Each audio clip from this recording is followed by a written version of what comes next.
My name is Letasia. So when I was 14, I got, in high school, I met a guy, same age as me, same grade as me. And he was the love of my life. He became my boyfriend. He was like my protector, and almost like a provider for me. He was like my best friend, my brother, my dad. Everything was wonderful, just like it was in high school. And then maybe a couple months later, he had lost his job. And things started to change.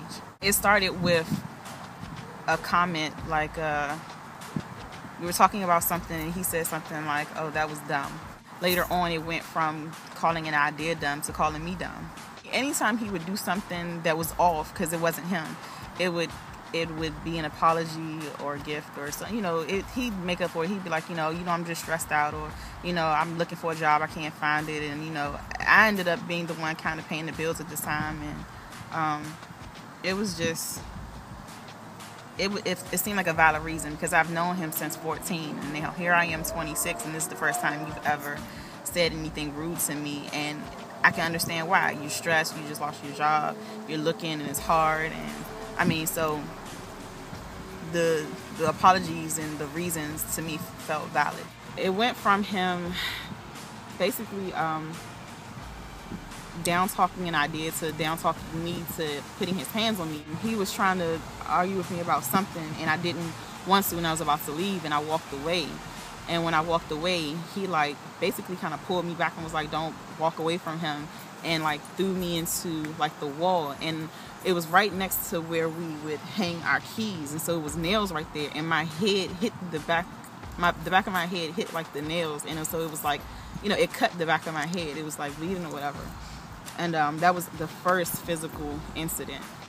Another situation with him, I was brushing my teeth one time, and he was on the phone talking to someone, and he was angry about something and asking me something, and I was trying to get ready, and I think I told him, look somewhere or whatever it was. I was, brushing my teeth and trying to get myself ready, and I guess he became angry, and I don't know if you call this a kick or what, but he put his foot on my tail and basically pushed me so hard that I fell into the sink while I was brushing my teeth. And that was a second incident. There was a time when we were basically arguing about a CD. I think I had let someone use, not a CD, a DVD. I let a friend use a DVD, and he was looking for it. He was upset at the fact that I let someone use it.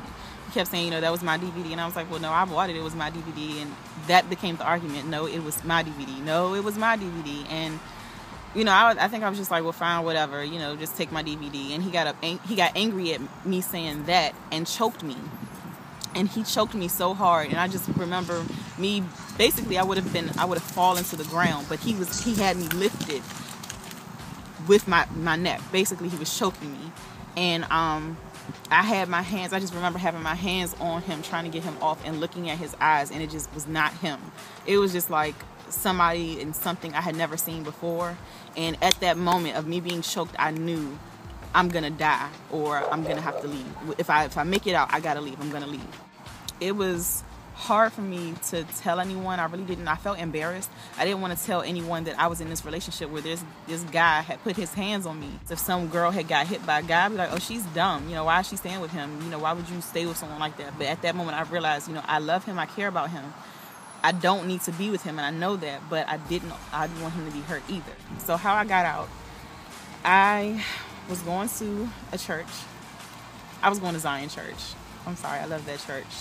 I was serving with a young lady, and I told her what I was going. Basically, it was like I need a safe place to go, and she knew what was going on. I didn't know her that well at the time, but she gave me a key to her apartment and was like, if I ever need to go, I could. And so I started to take things there.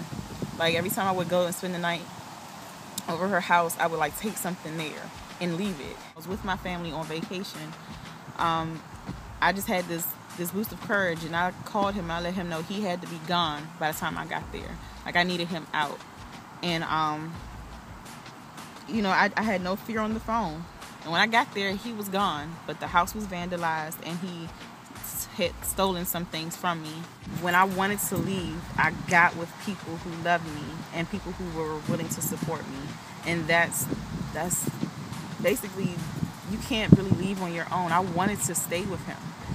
Even when I knew I needed to leave, it was really the help of the person who let me live with them. Like, her encouragement and her helping me not go back to that person.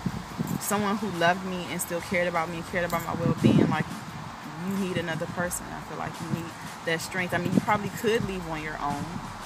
If you can, then do it. But if you can't, you